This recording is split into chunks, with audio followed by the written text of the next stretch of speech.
बधाई देना चाहता हूं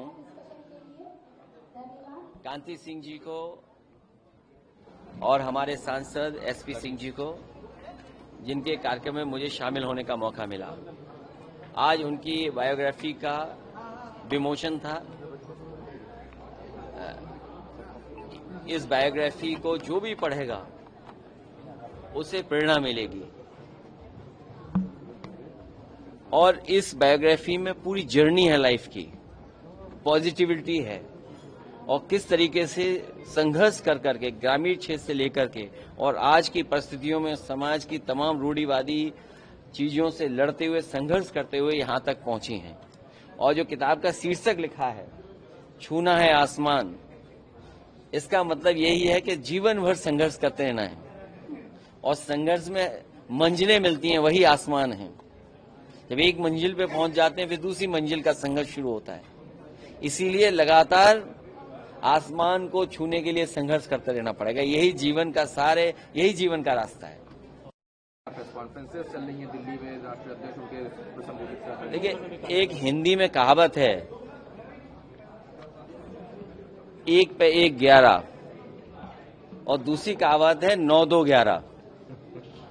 जो उत्तर प्रदेश की जनता, मैं सवाल 11 साल का नहीं कर रहा हूं, ये 11 साल आपके लिए हो सकते हैं, लेकिन अगर दिल्ली की सरकार के 11 साल और उत्तर प्रदेश की सरकार के लगभग 9 साल, इन दोनों को जोड़ दें तो 20 साल का लेखा जोखा सरकार को देना पड़ेगा जनता के बीच में क्या किया है।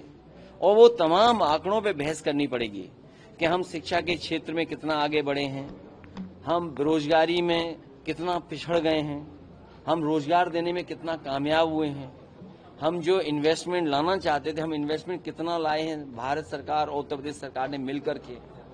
और उत्तर प्रदेश के लोग तो ज्यादा आकलन इसलिए करेंगे क्योंकि देश के प्रधानमंत्री यहां से हैं और जो योजनाएं चल रही हैं उससे नहीं लगता है कि दिल्ली और लखनऊ में कोई तालमेल है। ये बात मैं नहीं कहना चाहता हूं, वो योजनाओं में दिखता है। जो गांव गोद लिए जाते हैं और अगर लिए हुए गोद जो गांव हैं उनकी तस्वीर न बदले तो कहीं ना कहीं प्रश्न लगता है। और अगर प्रश्न लगाने का काम कोई कर रहा है तो वो उत्तर प्रदेश की सरकार है। अगर प्रधानमंत्री जी ने गोद लिया गांव और उस गांव की तस्वीर नहीं बदली तो प्रश्न लगता है उत्तर प्रदेश की सरकार पर। और यहां पर जितने लोग बैठे हैं बीजेपी में, एक दूसरे से सर टकरा रहे हैं, एक दूसरे के खिलाफ काम कर रहे हैं, खींचातानी कर रहे हैं। कौन सा विभाग है जिसमें खींचातानी न चल रही हो। और सोचिए 11 साल की यही उपलब्धि होगी कि आईएएस को अंडरग्राउंड होना पड़ रहा है, कमीशन को लेकर के झगड़ा हो रहा है, बंटवारे को लेकर के झगड़ा हो रहा है, आप पानी पीने का नहीं दे पा रहे शुद्ध, गांव में अभी भी कूड़ा गंदगी भरी पड़ी है, आप किसान के को फेस नहीं करना चाहते हैं, इसलिए आप एरियल सर्वे कर रहे हैं। फसलों का कोई एरियल सर्वे करता है? कोई आप रिमोट सेंसिंग के अधिकारी हैं? आप क्या? आप प्रदेश के सबसे बड़े मुखिया हैं, आपको किसान के सामने जाना चाहिए, फेस करना चाहिए किसान को। और खेतीबाड़ी कहां पहुंच गई, किसान को क्या लाभ पहुंचा है? तो ये तमाम सवाल हैं जो उपलब्धियां या नाकामी के उस पर आकलन जनता करेगी। मुख्यमंत्री जी आज दिल्ली गए हैं, लोग भी इन खबरों को खबर मत बनाइए। उत्तर प्रदेश में बड़े पैमाने पे बेरोजगारी है, बड़े पैमाने पे महंगाई है, लोगों को न्याय नहीं मिल रहा है। न्याय के कारण मांगते मांगते न्याय के लोगों को सल्फास खाना पड़ रहा है, थाने में जान जा रही है, पुलिस सड़क पे पिट रही है। और पुलिस जब सड़क पे पिट रही है तो पुलिस अन्याय कर रही है लोगों पर, झूठे मुकदमे दर्ज हो रहे हैं। हम तमाम ऐसे राजनीतिक नेताओं के नाम बता सकते हैं जिसमें सरकार के लोग झूठे मुकदमे लगा रहे हैं। सर, यूपी में कार्यवाहक डीजीपी कब मिलेगा उत्तर प्रदेश?